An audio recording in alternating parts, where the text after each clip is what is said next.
안녕하세요. 양민철 목사입니다. 어느덧 목요일이 되었습니다. 목요 예배 오늘 또 영상으로 여러분을 찾아뵙고 있는데요. 오늘은 시편 7편 말씀을 같이 나눠보도록 하겠습니다.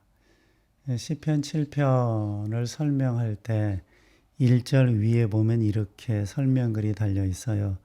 다윗의 시가윤 베냐민인 구시의 말에 따라 여호와께 드린 노래. 그 구시는 과연 어떤 사람일까? 정확히는 알 수 없지만 대략 추정해 볼 때 다윗의 사촌, 즉 다윗과 가까운 관계에 있는 사람이라고 말할 수가 있습니다. 그런데 그가 다윗을 공격합니다. 이런 공격을 당한 다윗이 피를 토하듯이 절규하며 써내린 시가 시편 7편, 오늘 우리가 묵상하는 말씀이라는 것입니다. 가까운 사람의 배신, 그것은 가까운 만큼 치명적이다 라는 것입니다. 아무래도 가까이 있으면 대적의 칼끝이 심장부를 향해 더 가까이 접근하게 되는 거죠.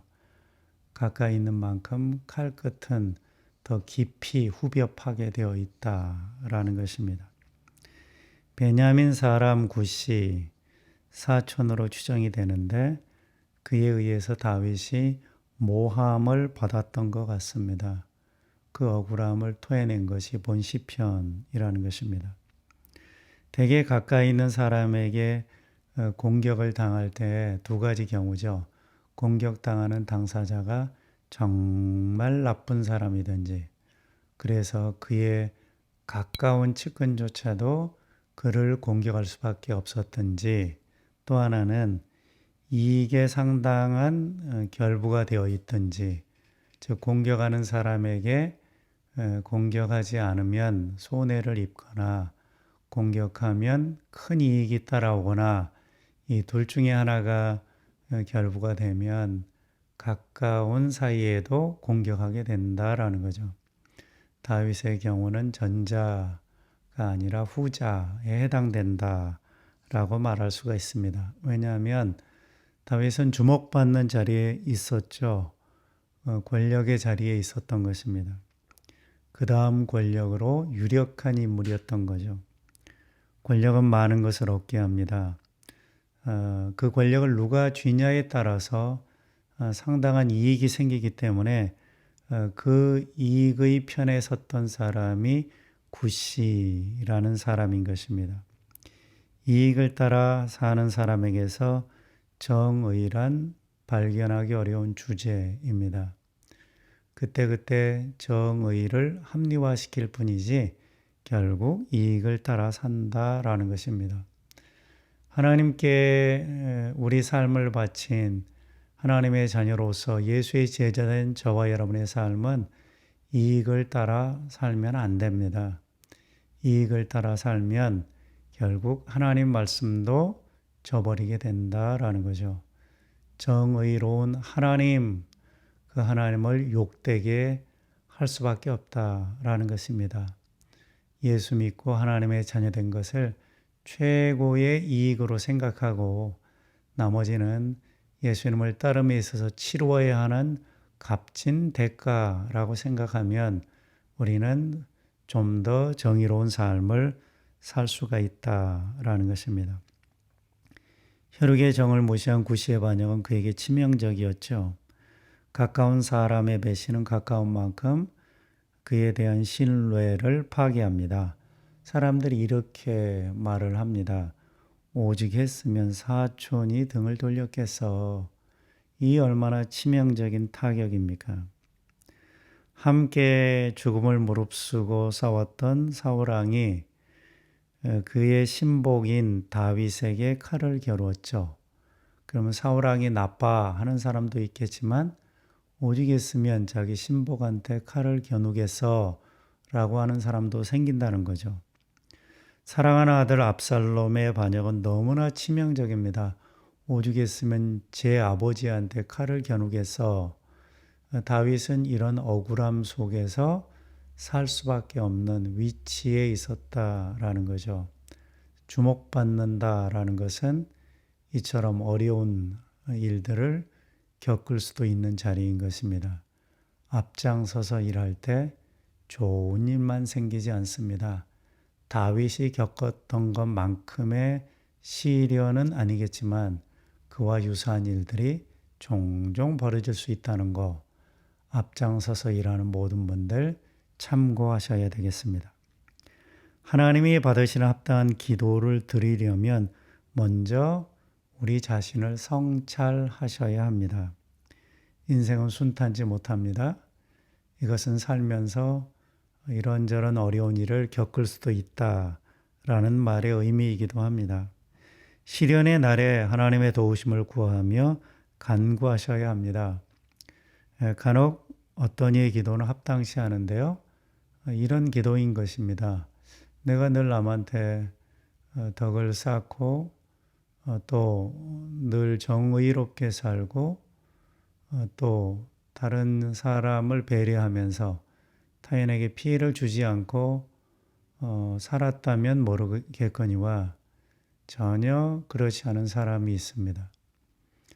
상대에게 피해를 주고 정의롭지 못하고 항상 이겨먹고 잘난 척하고 근데 이런 사람이 어느 날 어려움을 당합니다. 누군가에 의해서 피해의식을 느끼게 됩니다. 그러면 마치 자기는 항상 피해자인 것처럼 그렇게 생각하면서 하나님 앞에 늘 자기는 피해를 본 사람인 것처럼 상대에게 10개의 상처를 주고 1개의 상처를 받았음에도 불구하고 자기는 상처 하나도 안 주고 온전히 상처만 받은 사람인 것처럼 하나님 앞에 억울함을 토로하며 하나님의 도우심을 간구하는 기도는 하나님 앞에 합당치 않습니다. 이것은 하나님이 받으시는 기도가 아니라 자기 한풀이에 지나지 않는다라는 것입니다. 이런 자에게 필요한 것은 성찰입니다. 내가 이렇게 당해보니 너무 아픈데 나는 다른 사람에게 어떤 사람이었을까? 이렇게 돌이켜볼 수 있다면 그가 당한 시련, 그가 당한 어려움, 그가 받은 상처는 되려 은혜가 된다라는 것입니다. 이럴 때 하나님을 가리켜 합력하여 선을 이루신다라고 말할 수가 있는 것입니다. 다윗의 억울함은 무엇에 기초를 둔 것일까요? 그의 고백을 통해서 확인해 볼 수 있는데 3절에서 5절을 제가 읽어 드릴게요. 여호와여 내 하나님이여 여호와 내 하나님이여 내가 이런 일을 행하였거니와 내 손에 죄악이 있거나 화친한 자를 악으로 갚거나 내 대적에게서 까닭없이 빼앗았거든 원수가 나 영혼을 쫓아잡아 내 생명을 땅에 짓밟게 하고 내 영광을 먼지 속에 살게 하소서. 어찌 보면 자기 자신에 대한 저주와 같은 것인데 만약 내가 이렇게 나쁜 놈이라면 나를 원수의 손에 이렇게 붙이소서. 내가 정말 나쁜 사람이라면 내 대적에 의해서 철저하게 짓밟힘 당하게 해주세요. 라는 내용인데요. 그는 화친한 자를 악으로 갚지 않았고 대적에게 까닭없이 빼앗지 않았다라는 것을 이런 방식으로 표현한 것입니다. 만약 이런 나쁜 짓을 했다면 나를 철저하게 파멸해 주십시오. 그렇지 않다면 나의 기도를 들어주십시오. 라고 다윗이 기도한 것인데 그렇다면 다윗의 기도는 무엇에 기초를 둔 것인가?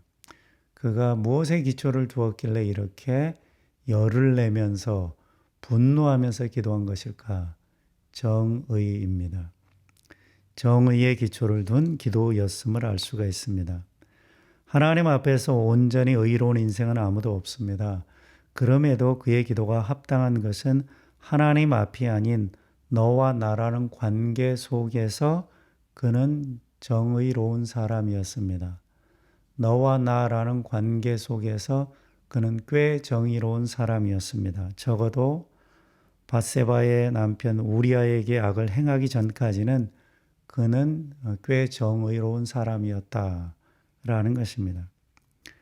우리가 당당하려면 다른 사람들과의 관계에서 정의로워야 됩니다.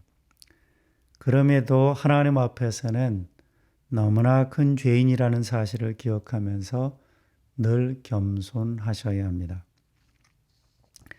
다윗은 하나님의 정의로운 심판대 앞에서 먼저 자신을 세운 다음에 이어서 대적들의 죄를 고발하여 세웠습니다. 그의 기도는 하나님의 심판을 선포하며 매우 맹렬하였다라는 것입니다. 그렇다면 그가 진정 원하는 것은 무엇이었을까요? 그의 고통은 대적들의 공격에 기인한 것이었습니다. 그렇다면 그는 상대가 망하는 것을 바랬을까요? 그의 기도를 살펴보면 그것을 원했던 것 같습니다. 그럼에도 하나님의 공의로운 칼날이 그들뿐 아니라 자신에게도 향하여 있다는 것을 그는 알고 있었습니다. 하여 조심스러운 태도를 보여주었다는 것입니다. 그가 진정 원했던 것은 원수들이 망하는 것이 아니라 하나님과 사람들 앞에서 자신의 의의가 회복되는 것이었습니다. 그는 하나님이 자신의 손을 들어주기를 바랬던 것입니다. 여러분 기억하시기 바랍니다. 진정한 승리는 상대를 KO시키는 것이 아니라 하나님에 의해서 판정승을 거두는 것입니다.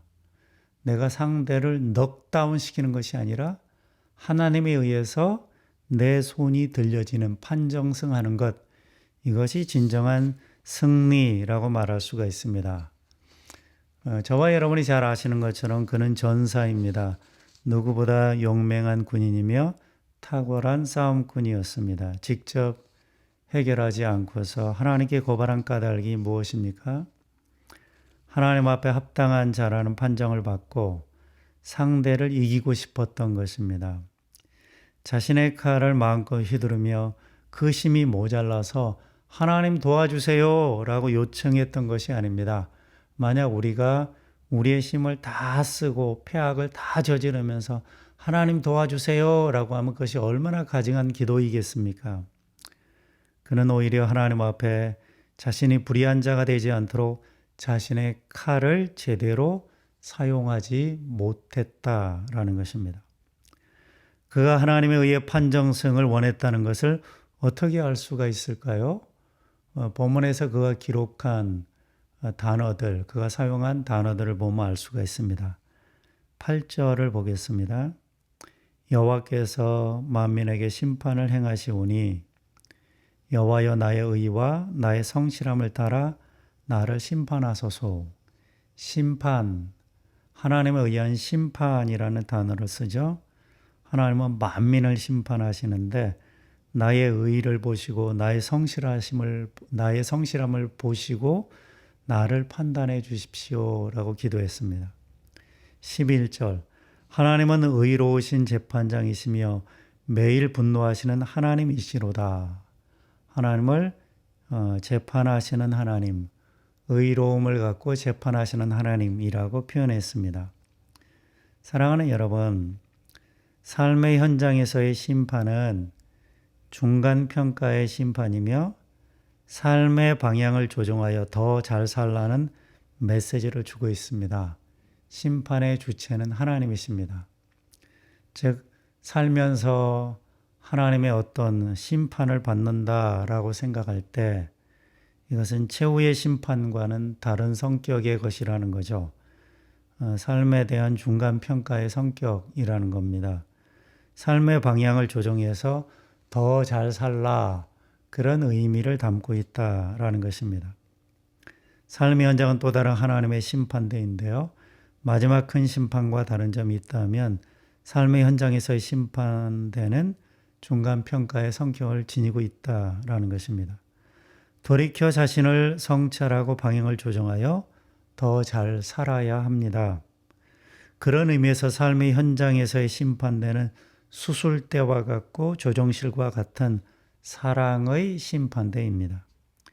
하나님이 그러하시다면 우리도 상대에게 그런 마음을 가져야 합니다.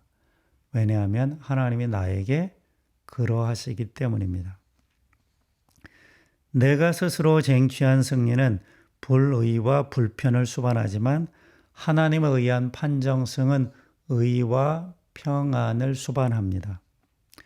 그는 전쟁터에서 잔뼈가 굵은 인물이죠. 수없이 많은 대적을 쓰러뜨린 경험을 가지고 있습니다. 상대를 제압하는 일에 능한 자입니다. 그런 그가 예리한 칼날을 감추고 하나님의 판정을 기다렸던 것은 진정한 승리가 무엇인지 알았기 때문입니다. 어떤 승리가 평안을 주는지 알았기 때문입니다. 우리는 나름 억울함을 품고 살아갑니다. 억울함을 풀기 위한 다양한 방법들이 존재하죠. 그냥 찾아가서 두들겨 패면 되는데 우리는 그렇게 하지 않습니다. 무엇 때문입니까? 나중에 책임질 일을 만들지 않기 위해서, 즉 불편한 일을 만들지 않기 위해서입니다. 그리고 폭력을 행사함으로 모든 잘못을 독박을 쓰게 되는 거죠. 모든 잘못을 떠안는 것이 싫기 때문입니다. 제가 말하고 싶은 것은 이것입니다. 우리도 나름대로는 다윗처럼 행동하고 있습니다. 정의로운 자로서 판정을 받기를 원한다라는 거죠. 상대를 압도하거나 상대가 망하기를 바라기보다는 내가 그렇게 나쁜 사람 아니다. 나 꽤 괜찮은 사람이다. 이런 판정을 받고 싶은 것입니다. 하나님에 의한 판정승을 원한다면 인내가 필수입니다. 인내를 결심할 때 우리는 하나님에 의해서 판정승을 얻을 수 있다라는 거죠. 왜냐하면 하나님은 한 가지 사건만 가지고 우리를 평가하지 않기 때문에 그렇습니다. 우리는 어떤 일의 피해자이지만 또 어떤 일에는 가해자일 때가 많아요. 내게 억울한 일을 발생시킨 어떤 사람도 마찬가지입니다. 내가 당한 일에 있어 그가 가해자처럼 보이지만 또 어떤 일에는 나에 의해 피해자이기도 하다라는 거죠.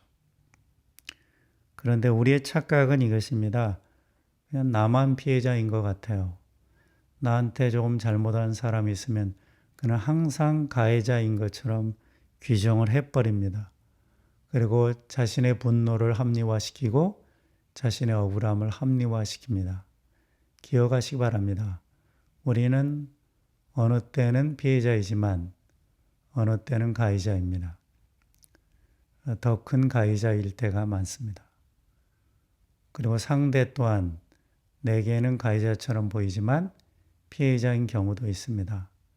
그러므로 심판을 사람이 해서는 안 됩니다. 하나님께 맡겨야 합니다. 그리고 인내해야 됩니다. 왜냐하면 하나님은 한 가지 사건만 보지 않고 오늘 이 시점만 바라보지 않습니다. 그 인생 전체를 보고 평가하시죠.